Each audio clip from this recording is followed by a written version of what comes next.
Right, so mattress stitch, there's other names for this stitch as well, so look out for it in other books and other videos. It's where you put the fabric together, right side showing to right side showing, like this. Okay, you're going to make it look like you've lost half a stitch on one side and half a stitch on the other side, but it will look like it's kind of seamless as well. Okay, so we're going to start here and go kind of through that bar there. Oopsie, got a bit of... No, I didn't have it caught, I thought I did. Through. And then where you had that top stitch from binding off, you use that one as well. You almost go through, almost like through the knots of your edge of your stitching, of your knitting that you've done. And again, you need to make sure that you pass through the same hole where you've just come out of. And, oops.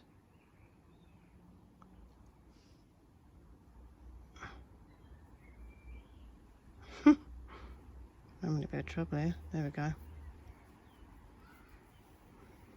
Through. Can you see that? So now it looks like it's almost doing what the other stitches are doing.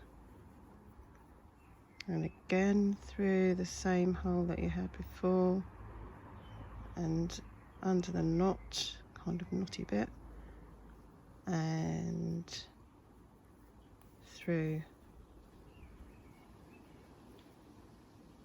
the same hole,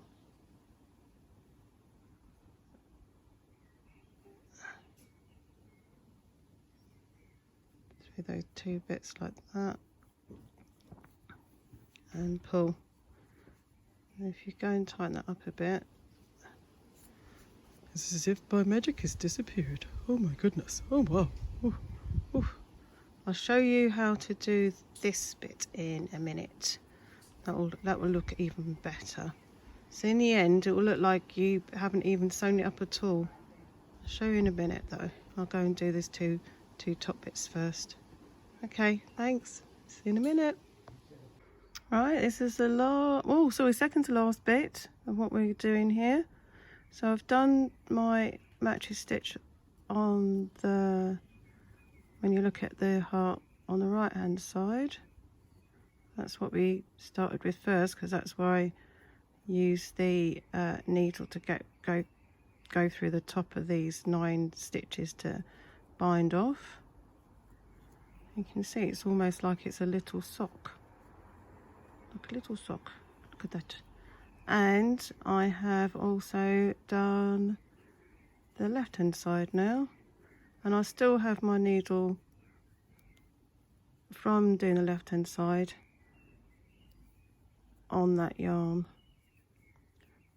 What I have also done, just to make it a little bit neater, is I've done a half, can you see that? I've done a half knot, not a proper knot, just a half knot, just to neaten that all off. And you can see it almost looks like it's another stitch there. So now I'm going to start doing mattress stitch down here now. Oops, let's see, I've got that right, yes. So I want to go through that hole there,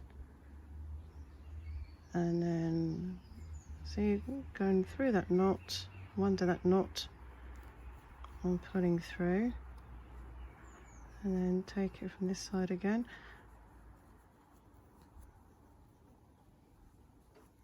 And remember, doing half the stitch. So, oopsie daisy, go through there.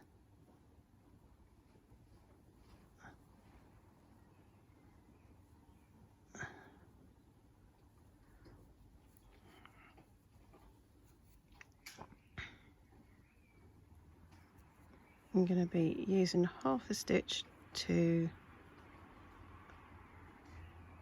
make this look like it's this yarn's completely disappeared. Yeah, there we go. And through the same hole on the other side. Where is it? There it is.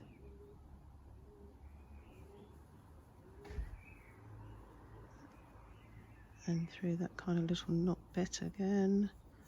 You just carry on like that until you get down to the bottom.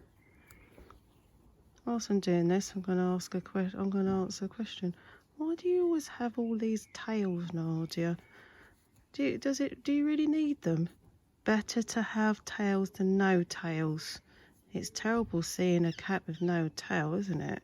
Just like with this, you want to have some tails that you can sew off your project with. And more likely than not, you'll have that. And there's different ways of hiding your yarn when you don't need the tail. But if you don't have that tail, what will happen is it will just make your piece look less professionally done. You don't want to do that. Done all that lovely hard work and then make it look rubbish by not finishing it off properly. Oh, finishing off is half of the job actually. That can take a bit of time making sure you've got that all sorted. Right, let's see what we're doing there now. See? So you just carry on like that and it looks like it's part of the whole fabric, doesn't it? It's quite good, isn't it? I'm not always the best at doing mattress stitching, but practice makes perfect. I'm going to show you my results once I've finished doing this. It takes a little bit of time and patience, but when you've done it, it looks amazing. It looks amazeballs. So sometimes you're doing it under a knot, but sometimes you're doing it under 2 bars. You don't want to do it under 1 bar because otherwise it doesn't look like a stitch. Okay, I'll show you once I've done that bit at the end. I'll just carry on. See you in a minute again. Okay, can you see which side I've sewn? It's pretty good, huh? If you said this side, you're wrong. It's this side. This is this side that I've done. And you can see it's almost like it's disappeared as if by magic. There's no seam. I'm going to show you on the other one compared to this, because these hearts are supposed to be for any COVID victims and their families. So I'm doing matching hearts. This is what it looks like before you sew it up. And you can really make that seam disappear.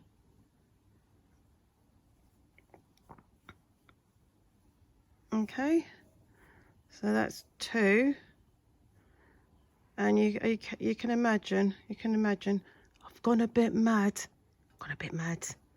That's 2 of them. I thought the blue would be nice to go in the video. You can actually, yeah, it really looks quite good actually. I'm quite pleased with that. Right, so that's 2. Guess what I've done? I've done reds. I've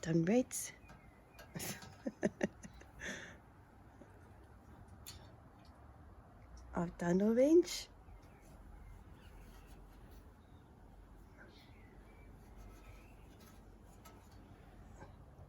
I've done yellow. I've done green.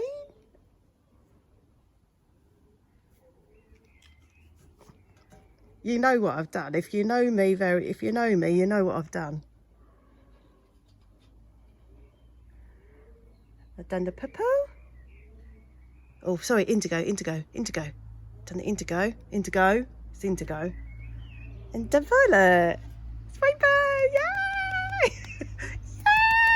Yay! Yay! Not disturb the people again. Anyway, so I'm going to be busy sewing these up now. Remember, if you want to, you can stuff them. Quite a nice little hole you can use there just to stuff them. And then you can use a mattress stitch again to do the bottom, or even just an overstitch if you want to. There you go. So these, again, this beautiful pattern is done by Amanda Berry, and you can find the pattern on Ravelry, and it's a free download. Thank you for knitting with me. I shall see you again soon. Bye. Oh, let's say it properly. Bye.